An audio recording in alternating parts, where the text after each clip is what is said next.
নমস্কার, আমি জয় বাংলা মা জ্যোতিষ সংস্থার পক্ষ থেকে শ্রী প্রভাত চৌধুরী জ্যোতিষ শাস্ত্রী সিংহ রাশি নিয়ে কিছু বলবো। সিংহ রাশির ক্ষেত্রে এখানে দেখা যাচ্ছে সিংহ রাশি 13 ডিগ্রি 20 পূর্ব ফাল্গুনী নক্ষত্র 13 ডিগ্রি 20 মিনিট থেকে এখানে উত্তর ফাল্গুনী 3 ডিগ্রি 20 মিনিট পর্যন্ত এই নক্ষত্র নিয়ে এই রাশি গঠিত হয়েছে। সিংহ রাশির ক্ষত্রিয় বর্ণের তার দিকাধিপতি হচ্ছে পূর্ব দিক, সে হচ্ছে স্থিরধর্মী ও তার হচ্ছে ওজ অধিপতি। কালপুরুষের অঙ্গ হিসাবে উপদেশকে চিহ্নিত করে। এখানে দেখা যাচ্ছে অন্যান্য ক্ষেত্রে আগুন হয়ে থাকা এবং সিংহ রাশির হবে মোমবাতি কিংবা ধূপকাঠির আগুন। এই রাশির মধ্যে সূক্ষ্ম আত্মমর্যাদার বেশি মাত্রায় ক্রিয়াশীল দেখা যায়। বিশেষ করে সিংহের মধ্যে নিজস্ব একটা অহংকারও নিজে থেকে হয়, কিন্তু একদিকে যেমন সিংহ রাশির ক্ষেত্রে ভিড়ে সবাই হারায়, কিন্তু আবার কারোর ভিড়ে সে আবার হারায়ও না। জনহিতকর কর্ম পরোপকারের দিকে এখানে সিংহ রাশির ক্ষেত্রে যোগ দেখা যায়। সিংহ তার মানে কি সিংহের মতন গর্জন, কিন্তু ভেতরে সে কিন্তু স্থির এবং সে যেটা ভাবে সেটা কিন্তু করে। সবসময় সৃষ্টিশীল মানসিকতায় বেশি মাত্রায় কাজ করে। এছাড়াও অনেক সময় নিজের ক্ষতি নিজে ডেকে আনে। জাতকের প্রতিভা বিভিন্নমুখী এবং অত্যন্ত বাস্তব বুদ্ধি সম্পন্ন ব্যক্তিত্ব। ইচ্ছা করলে তার প্রতিভার আগুন সবার মধ্যে ছড়িয়ে দিতে পারে ও কিছু আত্মসমাহিতের ভাবও বেশি মাত্রায় ক্রিয়াশীল থাকায় অর্জিত জ্ঞানের দ্বারা একটা জায়গায় যাওয়া যায়। এছাড়াও সিংহ রাশির ক্ষেত্রে যে আমাদের মঘা নক্ষত্র, মঘা অর্থাৎ কেতুর দশায় উদ্যমশীল উৎসাহী, মঘা স্থির শক্তিতে, এবং এখানে দেখা যাচ্ছে তার অধিপতি হচ্ছে মঘা নক্ষত্রের অধিপতি হচ্ছে কেতু। তো কেতু যেহেতু এইখানে মঘা নক্ষত্রের সিংহ রাশির 13 ডিগ্রি 20 মিনিটের মধ্যে যে মঘা নক্ষত্র পাচ্ছে, এই মঘা নক্ষত্রের কেতু অর্থাৎ হঠাৎ করেই সে কিন্তু একটা ফলপ্রাপ্তি পাওয়া, হঠাৎ করে কিছু করে ফেলা, দৃঢ় প্রত্যয়, এবং মাঝে মধ্যে দেখা যাচ্ছে জাতকের আকর্ষণযুক্ত বল কিন্তু দেখা যায়। এবং এই সূর্যের তার যে শিখা, এই সূর্যের শিখা চারিদিকে ছড়িয়ে পড়ে। এছাড়াও দেখা যাচ্ছে জাতক প্রতিভাবান বিচক্ষণ মানুষেরাও এমনও হয়ে থাকেন বিশেষ করে। আর কিন্তু এইখানে উত্তর ফাল্গুনী নক্ষত্রটা 3 ডিগ্রি 20 মিনিটের পরে 20 মিনিট নিয়ে যে অধিপতি হয়েছে, সেই উত্তর ফাল্গুনী নক্ষত্রের ক্ষেত্রে এখানে দেখা যাচ্ছে যে বিশেষ করে আমরা দেখতে পাই অগ্নি উৎপাদনের স্থির শক্তিতে, অর্থাৎ রবির দশায় এই যে এখানে দেখা যাচ্ছে সেগুলো পাওয়া যায়। তো এখানে 3টে নক্ষত্রের সমন্বয়ে সিংহ রাশি গঠিত হয়েছে ও বিশেষ করে এদের সিংহ রাশিকে বলা হয় পশুরাজ। তিনি তাদের মধ্যে আসনে বসে আছে, তাদের মধ্যে হেড। সেই জন্য এখানে তার ক্ষেত্রে একটা অস্তিত্বের একটা চিহ্ন পাওয়া যায়। কীরকম ধরনের সৃষ্টিশীল মানসিকতাকে প্রতিষ্ঠিত করা ও রাশির বিশেষ লক্ষ্য বলা যায়। জাতকের সহজ আকর্ষণ করে। এছাড়াও সেই আকর্ষণের প্রভাবে বিপরীত লিঙ্গের প্রতি জাতকের প্রতি আকৃষ্ট হয়। বিবাহের পরে জাতকের এখানে দেখা যাচ্ছে ছন্দানু বর্তিনী বসানুগা হয়, তবে জাতকের দাম্পত্য জীবন হয়ে ওঠে ধনধান্য পুষ্পভরা, অর্থাৎ স্ত্রীকে সর্বমাত্রায় কিন্তু ফল দেয়, কিন্তু নিজের জায়গা থেকে সে কিন্তু দৃঢ়তা ছাড়ে না।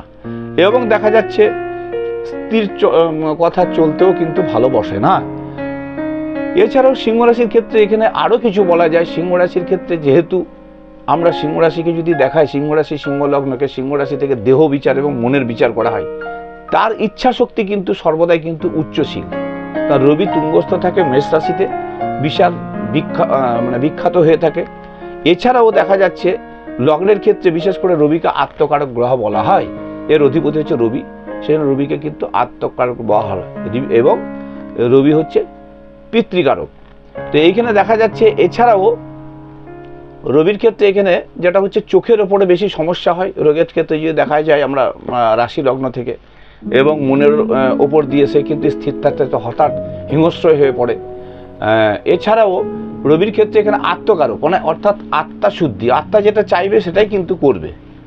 এছাড়াও এখানে দেখা যাচ্ছে যে রাশির ক্ষেত্রে মনোভাব কিন্তু ভীষণ ক্লিয়ার, যাকে বলে কিন্তু ডাইরেক্ট বলে দেয়, এসব ব্যাপারগুলো থাকে দ্বিতীয় পক্ষ যদি দেখা যায়। কিন্তু দ্বিতীয় প্রতি বুধ থাকার জন্য এখানে দেখা যাচ্ছে জাতকের জীবনে কিন্তু একটা বিদ্যা বুদ্ধির যোগ কিন্তু দেখা যায়। যেহেতু রবি রাশিস্থিত হয়, রবি একটা প্রভাব থেকে যায়, হ্যাঁ, কিন্তু শনির সঙ্গে রবির কিন্তু হয় না। রবির সঙ্গে শনির কিন্তু কানেকটিভ কিন্তু সম্পূর্ণ আলাদা। রবির পুত্র হচ্ছে শনি, সেই জন্য রবির সঙ্গে শনির সবারই সঙ্গে মতের মিল নাও হতে পারে। এছাড়াও দেখা যাচ্ছে যে দ্বিতীয় পতি বুধ বাক্যের ক্ষেত্রে কিন্তু সঠিক চিন্তাধারা সঠিকভাবেই বলে, কিছুটা হলেও স্বার্থপর বলা যায়। তারা কিন্তু চিন্তা করে যে এই জায়গায় যদি আমি কিছু পাই তাহলে কিন্তু যাব। এই দ্বিতীয় ভাব থেকে আমাদের ধনভাবও বিচার করা যায় বুদ্ধি বলে, কিন্তু সে একটা জায়গায় যায় এবং প্রচুর মাত্রায় প্রচুর ফললাভ পায়। এছাড়াও এখানে দেখা যাচ্ছে দ্বিতীয় পতি এবং বুধ, তৃতীয় পতি হচ্ছে শুক্র, বিশেষ করে কিছুটা হলেও বন্ধু বান্ধব দ্বারাও নিয়েও সংগঠিত, ওদের মধ্যে হেড হয়, ও হয়তো সবাইকে বুদ্ধি দিল, সমস্ত কিছু করলো, এই ধরনের যোগও দেখা যায়। এছাড়াও সিংহ রাশির ক্ষেত্রে তৃতীয় ভাব থেকে কি হয়, তৃতীয় ভাব থেকে এখানে দেখা যাচ্ছে পারিবারিক আত্মীয় পরিজন মাতুল বর্ণে যারা থাকে তাদের সঙ্গে সম্পর্ক সবসময় পরিবেষ্টিত করা যায় এবং তাদের দ্বারাও কিন্তু মাঝে মধ্যে ঠকবে। চতুর্থ ভাব, সিংহ রাশির চতুর্থ ভাব হচ্ছে এখানে দেখা যাচ্ছে মঙ্গল। সিংহ রাশির চতুর্থ ভাব মঙ্গল এখানে সপক্ষে থাকায় মঙ্গলের সঙ্গে একটা কানেকটিভ মানে দেখা যায়, মঙ্গল কানেকটিভ থাকায়, এবং এখানে আমরা যদি দেখা যায় যে রসুর এখানে চতুর্থ পতি, আর এখানে দেখা যাচ্ছে সিংহ রাশির অষ্টম পতি হচ্ছে বৃহস্পতি অর্থাৎ মীন রাশি, আর নবম পতি হচ্ছে মেষ রাশি। মেষ রাশিতে রবি তুঙ্গস্থ থাকে, সেই জন্য এরা কিন্তু একটা স্থান কিন্তু সবসময় চতুর্থ স্থান মানে অর্থাৎ চতুর্থ সুখভোগ একটা কিন্তু সবসময় একটা সিংহাসনে বসে থাকা বা একটা জায়গায় বসে থাকা, একটা বিরাট একটা মানে কি বলবো অ্যাডমিনিস্ট্রেটিভ পাওয়ার, সেটাও কিন্তু একটা চতুর্থ স্থান থেকে হয়।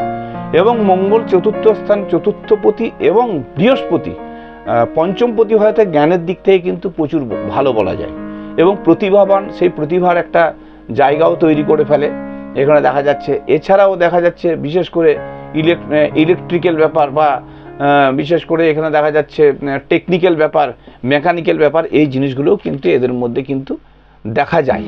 এছাড়াও দেখা যাচ্ছে এখানে অন্যদের ক্ষেত্রে পঞ্চমপতি হচ্ছে বৃহস্পতি, জ্ঞানের কারক, কিন্তু জ্ঞানটা প্রভাবিত হয়ে কিন্তু কিছুতেই বলবে না, এরা স্থির যেহেতু ভেতরে কিন্তু জ্ঞানটা যখন কাজটা করবে তখনই কিন্তু জ্ঞানটা দেখাবে। পঞ্চম ভাব থেকে এখানে দেখা যাচ্ছে শিক্ষা ও সন্তানের ক্ষেত্র, সন্তানকে তারা কিন্তু লালন পালন করে, সন্তানকে আগে নিজের চিন্তা করে যে এরকম ব্যাপার আমি কিভাবে ভালো রাখবো না রাখবো, এটা সিংহ রাশির মধ্যে সবসময় কিন্তু দেখা যায়। ষষ্ঠপতি এখানে দেখা যাচ্ছে, আমরা যদি দেখি ষষ্ঠপতি হচ্ছে শনি, এই ষষ্ঠপতি শনি এখানে দেখা যাচ্ছে, শনি থাকার জন্য এখানে হাড়ের প্রবলেম দেখা যায় বা পায়ের প্রবলেম এখানে দেখা যেতে পারে, মুখ গহ্বরের প্রবলেম দেখা যেতে পারে, চোখের প্রবলেম দেখা যেতে পারে। এছাড়াও কিছু মাঝে মধ্যেও লিভার বাত বেদনাও কিন্তু দেখা যেতে পারে।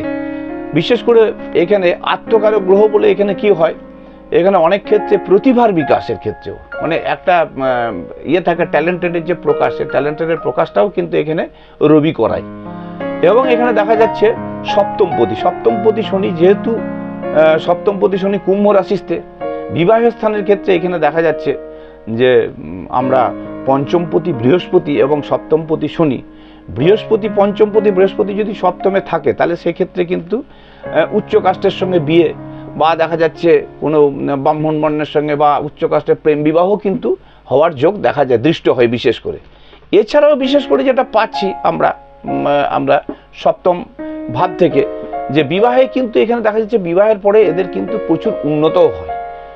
কেন এখানে শনি সপ্তমপতি হলেও এখানে রবি এখানে যেহেতু পিতৃকারক গ্রহ বলে, যেহেতু শনির পিতা বলে, এখানে কিন্তু দেখা যাচ্ছে তার ক্ষেত্রে কিন্তু উচ্চ বর্গ ফল কিন্তু এখানে পাওয়া যায়। অষ্টমপতিকে এখানে অষ্টমপতিও কিন্তু এখানে দেখা যাচ্ছে, অষ্টমপতি হচ্ছে বৃহস্পতি অষ্টমপতি, আবার এখানে দেখা যাচ্ছে অষ্টম ভাবাপন্ন হয়ে যাওয়া, এখানে দেখা যাচ্ছে মাঝে মধ্যে কি হয়, বৃহস্পতি যদি অষ্টমে থাকে প্রচুর টাকা পয়সাও কিন্তু চলে যাওয়ার একটা ব্যাপার থাকে, হঠাৎ করে অনেক টাকা হয়তো চলে গেল, প্রচুর ইনকাম যেমন হলো, টাকা একদম ঝড়ের গতিতে বেরিয়ে গেল। এছাড়াও দেখা যাচ্ছে ঝড়ের গতিতে বেরিয়ে যায় এবং কেউ ধার নিয়ে হয়তো দেবে না, বা দেখা যাচ্ছে কেউ ওকে বিশেষ করে বিশ্বাসঘাতকতার একটা প্রবলেম করে দিতে পারে। নবমপতি মঙ্গল, এদের নবমপতি মঙ্গল চতুর্থপতি মঙ্গল সপক্ষে হওয়ায় এখানে দেখা যাচ্ছে প্রচুর জমি জায়গা, প্রচুর গাড়ি বাড়ি এদের ক্ষেত্রে কিন্তু দেখা যায়। এবং এখান থেকে ওরা যদি মনে করে বিশেষ করে যে আমরা কোন জায়গায় থাকবো সেটাও কিন্তু ঠিক করতে পারবে না, আবার কোন জায়গায় থাকবো সেটাও ঠিক করতে, একাধিক ভূমি বাড়ির যোগ কিন্তু দেখা যায়। এছাড়াও দেখা যাচ্ছে নবম এবং দশমপতি শুক্র এখানে অবস্থান করায় বিশেষ করে স্ত্রীর ক্ষেত্রে এখানে চাকরিরতা কিন্তু স্ত্রী যোগ দৃষ্ট হয় এখানে দেখা যায়। কিন্তু তারা কোনো মতেই কিন্তু স্ত্রীকে চাকরির দিকে কিন্তু বলে না যে না তুমি চাকরি করো, কারণ তারা চায় তাদের স্ত্রী তাদের নিজের আয়ত্তে থাকুক, এটাই কিন্তু সবসময় থাকে। এবং সিংহ রাশির মধ্যে একটা সাজগোজের ব্যাপারও দেখা যায়, যে একটা ভালো জায়গায় একটা আমি বসবো, সেখানে আমাকে সবাই একটা অ্যাট্রাকশন করবে, সেটাও কিন্তু দেখা যায় শুক্রের প্রভাব কিছুটা থাকার জন্য। কিন্তু শুক্র যেহেতু রবির এখানে আন্ডারে নয়, রবির সঙ্গে সম্পূর্ণ শত্রুতা, সেই জন্য মাঝে মধ্যে অনেক নারী দ্বারাও কিন্তু সমস্যা জাতকের জীবনে হয়। এছাড়াও দেখা যাচ্ছে দশমপতি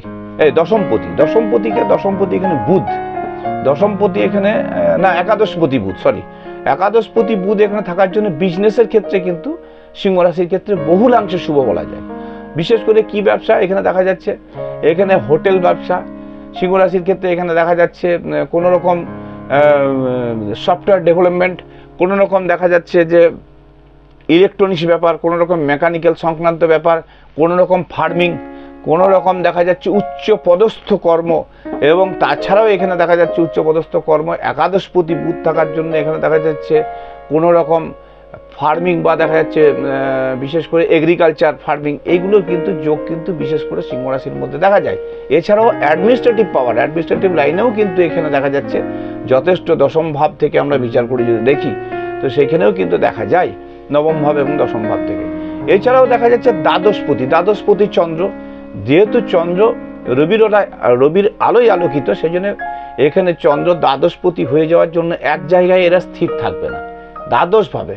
এবং শয্যা সুখের ক্ষেত্রেও কিন্তু অভাব থাকবে, মানসিকভাবে নিজে যেটা ভাববে সেটাই কিন্তু ভালো করবে, এরকম একটা ব্যাপার। তাছাড়াও এখানে মাঝে মধ্যে বেহিসাবিভাবে ব্যয় করিবে, এই জিনিসগুলো কিন্তু সিংহ রাশির মধ্যে দেখা যায়। সিংহ রাশির মধ্যে প্রভূত আরও এখানে কিছু কিছু হয়, দাম্পত্য জীবন হয়ে ওঠে ছন্দানুবর্তী এবং দাম্পত্য সুখ জীবনের ক্ষেত্রে কষ্টময় হয়ে ওঠে, মাঝে মধ্যে বিবাহিত জীবন হয়ে ওঠে অশান্তিময়। আবার পুনরায় কিন্তু যদি ঠিকভাবে চলাচল করে এবং সেই পীড়িত গ্রহের যদি প্রতিকার করা হয় তার ক্ষেত্রে কিন্তু শুভ ফল বলা যায়। বিশেষ করে সিংহ রাশিকে আমরা যদি দেখি, সিংহ রাশিকে আমাদের গ্রহেদের মধ্যে খারাপ ফল দেয় না এবং সিংহ রাশিকে ভালোই বলা যায়। সিংহ রাশির আন্ডারে অনেক লোক কাজ করতেও সক্ষম হয়। এবছরে এখানে 2025 সালে সিংহ রাশির ক্ষেত্রে যা দেখা যাচ্ছে, অনেক জ্যোতিষীগণ বা আমাদের মতন আরও সবাই জ্যোতিষীগণ হয়তো বলেছে যে অষ্টমে এবারে শনি যাচ্ছে, মার্চের 29শে মার্চ শনি অষ্টমে চলে যাচ্ছে, রাহু যুক্ত হয়ে যাওয়ায় এখানে দেখা যাচ্ছে কিছুটা হলেও এখানে গোলযোগের সৃষ্টি দেখা যাচ্ছে। কিন্তু এখানে বিশেষ করে যেটা আমরা পাচ্ছি, রাশির অষ্টম স্থানকে বলা যায় একটা নিধনের স্থান, আবার এখানে দেখা যাচ্ছে দেহের পীড়ারও কিন্তু যোগ দেখা যায়। কিন্তু যেহেতু শনি এখানে বৃহস্পতির ঘরে যাচ্ছে, এখানে কিন্তু কিছুটা হলেও কিছুটা প্রবলেমটা সলভ করবে। বিশেষ করে এখানে দেখা যাচ্ছে রাহু যখন ওইখান থেকে সরে যাবে কুম্ভ রাশিতে, তখন কিন্তু জাতকের জীবনে অতটা খারাপ ফল দেবে না। যেহেতু শনির পিতা হচ্ছে রবি, তাই শনি কিন্তু রবিকে সবসময় কিন্তু দেখা যাচ্ছে যে আমার পিতাকে যদি কেউ পুজো করে, আমার পিতাকে যদি সবাই সবসময় কিন্তু গ্রহণ করে, তাহলে সেই ক্ষেত্রে কিন্তু অতটা ফলের কিন্তু ভয়ের কোনো কারণ নাই। সিংহ রাশির ক্ষেত্রে এখানে নবমপতি মঙ্গল, যেহেতু মঙ্গলের বছর, যেহেতু চতুর্থপতি, সেই জন্য এখানে কিন্তু বিশেষ করে শরীর নিয়ে খারাপ ফল হলেও এখানে কিন্তু সিংহ রাশি একটা ভালো জায়গায় যাওয়ার কিন্তু যোগ আছে। সেটা হচ্ছে বিশেষ করে মে জুনের পর থেকে সিংহ রাশির ক্ষেত্রে কিন্তু ভালো ফল পাওয়া যাবে। হ্যাঁ, মাঝে মধ্যে একটু হয়তো দেখা যাচ্ছে শরীর নিয়ে বা দেখা যাচ্ছে কোনো রকম টাকা পয়সা নিয়ে একটু গোলযোগের সৃষ্টি হবে, সেই যদি ঠিকভাবে যদি প্রতিকার করে চলে তাহলে খুবই ভালো। দ্বিতীয় ভাব থেকে আমরা যদি দেখি, দ্বিতীয় ভাব বুধ একটু সমঝে চলতে হবে ব্যক্তিবর্গ দ্বারা, তাতে কিন্তু দেখা যাচ্ছে ঠকে যাওয়ার সম্ভাবনা বা এইসবগুলো কিন্তু দেখা যাচ্ছে। এছাড়াও দেখা যাচ্ছে সিংহ রাশির ক্ষেত্রে বিশেষ করে পঞ্চমপতি বৃহস্পতি, আবার এখানে দেখা যাচ্ছে আমরা যদি জোড়িয়াক রাশির ক্ষেত্রে দেখা যায় তাহলে সিংহ রাশিকে কিন্তু বলা যায় এখানে দেখা যাচ্ছে পঞ্চম ভাব। হ্যাঁ, তাহলে সেই পঞ্চম ভাব থেকে কি হয়, সেই পঞ্চম ভাবের দৃষ্টি কিন্তু এখানে শনির দৃষ্টি কিন্তু তার উপর পড়ছে, এতে কিন্তু দেখা যাচ্ছে আত্মীয় পরিজন দ্বারা সমস্যা আনতে পারে। আত্মীয় পরিজনরা তারা নানা রকম ভুলভাল চিন্তাধারা, ভুলভাল কথাবার্তা বলতে পারে, সেগুলোরও কিন্তু যোগ দেখা যাচ্ছে। তাই সাবধানে কথা বলা কর্তব্য বলে মনে করি। এছাড়াও দেখা যাচ্ছে বিশেষ করে সিংহ রাশির ক্ষেত্রে এখানে যেহেতু বৃহস্পতি দশমে বসে আছে গোচরে, সেই জন্য এই বৃহস্পতির প্রভাবের ফলেও কিন্তু সিংহ রাশি কিন্তু ভালো ফল করিবে, ভালো এখানে টাকা উপার্জনের যোগ রয়েছে। কিন্তু তৃতীয় ব্যক্তির পদক্ষেপের হলে কিন্তু সে টাকা কিন্তু মারা যেতে পারে, সেই জন্য সেই টাকা কিন্তু এখান থেকে চলে যেতে হবে, ক্ষতি হবার যোগ দেখা যায়। একটু সাবধানে যদি চলা যায় তাহলে সিংহ রাশির ক্ষেত্রে ভালো ফল পাওয়া যাবে।